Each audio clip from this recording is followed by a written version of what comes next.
It's a beautiful day here. It's cloudy and overcast. We consider that to be beautiful because normally we just have blue skies, no clouds, and they're not that pretty. But this is a beautiful day. We like this. All right, so let's go over here. We have put the yellow bike, the yellow Triumph VSA aside. We're ordering new brake shoes, rear chain, sprocket, feather rods and ends. So right now we're in wait state on that bike, so it's sitting here. The white Triumph just came in. It seems to have an oil leak on the tranny main shaft. We're going to look into that. This red and white bike here is complete and ready to be picked up. And the Norton, we've just received the go-ahead on that, so we're going to start ordering parts for this 75 Norton. In the meantime, to stay busy, we've got this nice Norton up here. This is a 1970 Norton 750 Commando. It's been in here before. I've done a lot of work on it over the years. It's a nice bike, runs like a top, except right now it just won't start. Client thinks it might be a lack of spark. We're going to check that first. Then we'll check the carburetor. It has a single Mikuni on it, and we'll check that out. And then we'll try and give a good kick and see what happens. It's a nice looking bike, and he does ride it, so it's a rider. It's not just a looker. And it's one of those bikes that you take it to a nice biker bar. It will attract attention. I do like black Nortons. I've been told that there's several colors that look really good on Norton. They are, however, all black. So, black and gold. Nice looking bike. That's what we're going to work on today. Oh wait, Kay, we kicked it over. We got spark. I'm going to show you. So I'm going to focus in on this spark plug, and Kevin's going to kick it over by hand on the other side. Right? Yeah, go ahead. Oh yeah. Oh yeah. Okay, I'm tired. It's not great. But No, we it's do not have great. spark. Yeah. It's spark enough on a kickover. All right. Okay, once we saw that we had enough spark, in our opinion, to actually run the bike, even though it was intermittent at kickover by hand, we pulled the float bowl off the bike, and it's completely dry. It's dry as a bone. I mean, this is desert country out here, and that's dry as a desert bone. So what we're going to do now, let's go back over here and look at the bike. At this point, we're going to turn on the petcocks and see if we have gas flow. I'm going to put a rag underneath. Yep. Just to catch the gas, which we hope will come draining out of there as soon as we turn the petcocks on. Okay, I'm going to do my side first. Okay. Okay, this is on, no flow. This is on reserve and no flow. Okay, go ahead and do your side. I'm on. There's the problem. There's a problem. There is a problem. Yeah. Right? Now, is there gas in there? Well, it smells like it. Let me climb up there. Let me get your flashlight. Yeah. All right, let me get you Here, the I got a flashlight. flashlight. Let me climb up there. Oh, not that thing. Oh, you just love this thing. It goes for $100. So. 150. Yeah, there's gas in it, There's gas in it, and it smells okay. Now, it's pretty low. but we should work on reserve side. Yeah. Okay, let's look into why we have no gas flow. Don't kill yourself. Yeah, good man. All right, so we're going to look into why we have no gas flow from the tank to the carbonizer. All right, we proved we had spark enough. We pulled the float bowl off, found it dry, and I got under here, and the needle that controls the gas, the float level is in here. You can see it right there. If I do this, you'll see it going up and down right there. It was stuck up.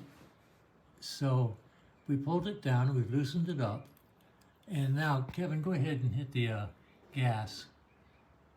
Gas on. So gas is on. Gas is on. Look, it's stuck again. Yep. Okay, let me do this. Okay, see?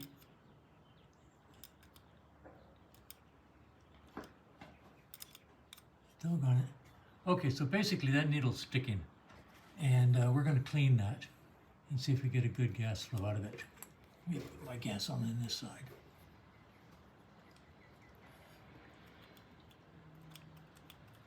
So we just got a gas flow problem right out of that needle. We'll pull that out. I might pull the whole carb off and take a look inside it. And that seems to be a problem, if it is not the problem. But we'll get some gas flow and try it again. Try starting it. All right, we got the Mikuni off. It's a single Mikuni, which is a great carburetor. And these Nortons run really well with them. I've had a single Mikuni on my bike since 1975. And it is a wonderful carburetor. Okay, we pulled out the pilot jet, which basically controls starting. It goes in this tiny little hole right there. Right there. It fits in there. And Kevin's holding it right now in his hand with a pair of scissors. There, I'm finding it. There it is. Goes in there. Okay, now we're going to hold that up to the light and hopefully let you see through the jet. If I can find it in my viewfinder. Where are you? Okay, you're there. Hold it out here somewhere, right in the daylight. Okay, now let's see if I can zoom in and make it focus on that. Will it focus? How do you do that? Well, so much for that idea. That's a shame. I'd love to focus down on that little so-and-so. There's probably a way of doing it, and I don't know what it is. Lay it down on a piece of paper. Anyway, it's something locked. Oh, if anybody knows how to make it focus down. Anyway, that jet is completely clogged up. That's the pilot jet, and the pilot jet is what is used to control the starting of the motorcycle. So with it being clogged up, the bike's going to be extremely difficult to start. So we're going to clean that jet. We're going to clean the rest of the passages in the Mikuni and put it back on the bike. So that's where we are.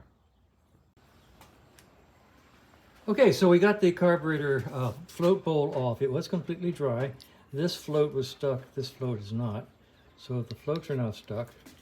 So, excuse me, are now working. They were stuck. Okay, so that's a good thing. They're now floating, probably floating properly. Okay. Down here, we pulled out the float. This rides on the floats, moves up and down. When it moves up and down, it moves this needle up and down inside this hole here, and that controls the gas flow into the bowl. We found that the little spring-loaded tip here on this guy, that's a spring. You push it down like that. It was stuck. It wouldn't go down.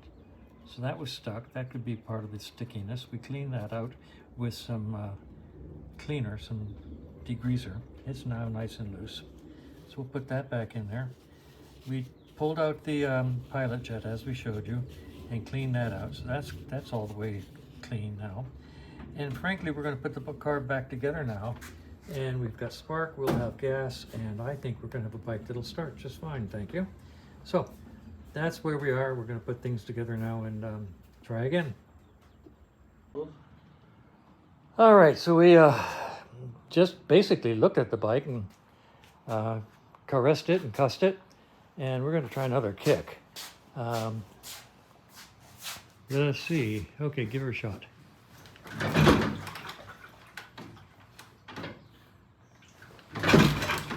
A nice manly shot. Put the choke back on? Yeah. All right. We'll just keep it on until it starts.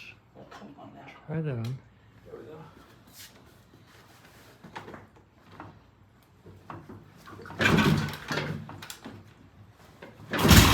go. Whoa! Signs of life.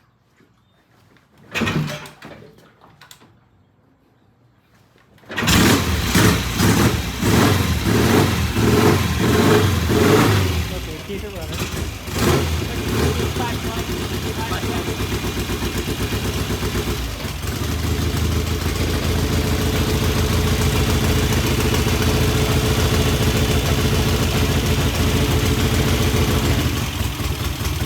Good oil flow.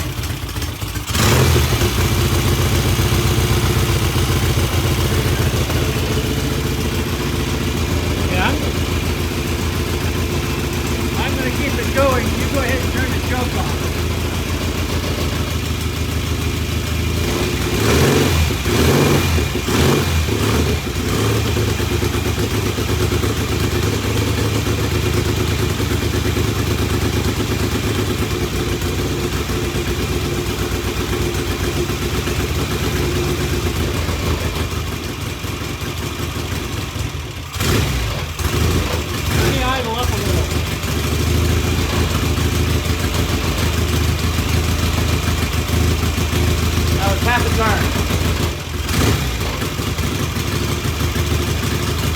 Give it another half.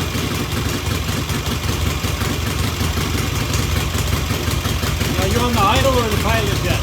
I'm doing the idle with the spring. A little bit more.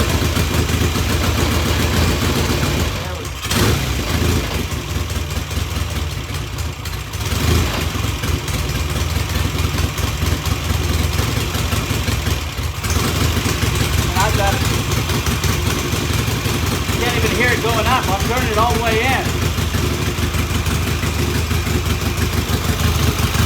Well, now it's idling.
All right, it sounds idling a little rough.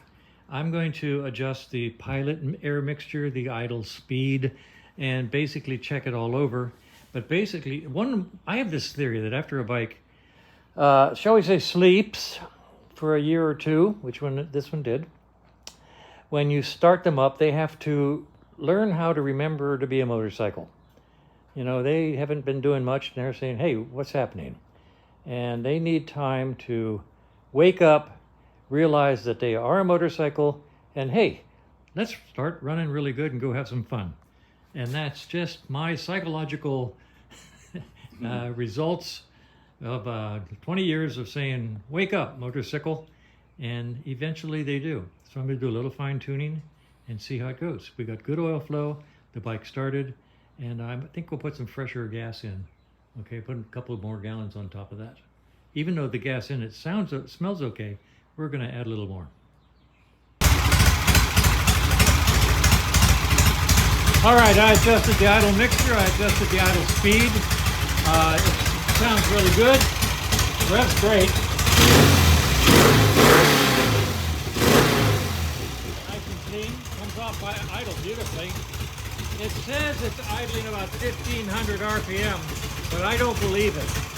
My ear tack says it's idling down around 900 RPM. So I'm not sure the tack isn't lying to us. But it sounds really good. And I'm going to close it down, put the seat on it, and call it good. I'm going to try the kill button, see what happens. It's not a kill button. That answers that question.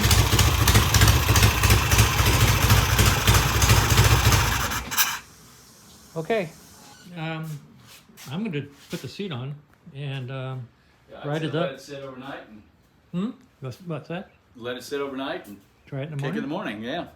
All right, That'll tell us. that's a good idea. We're going to truss it up, let it sit overnight, and see how it starts in the morning. Okay, one last comment. I put the seat on. Tomorrow morning I'll do a cold start and probably call it good. In the meantime, I want to show you the world's coolest speedometer. This is a Smith's digital speedometer. Watch what it does when I turn on the ignition.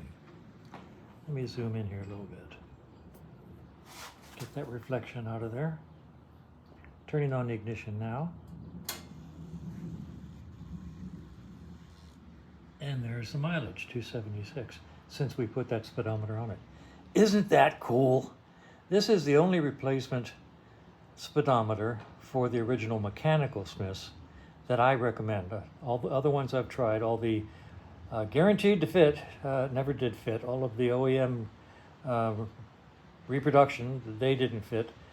This is the only speedometer I've ever put on any bike that really works really well, and it's just too cool. So I just wanted to show it to you. Okay, there we go. The bike is looking good, and I got it all dressed out. Like I say, I'll do a cold start tomorrow morning and probably call it good. I think it's remembering how to be a motorcycle.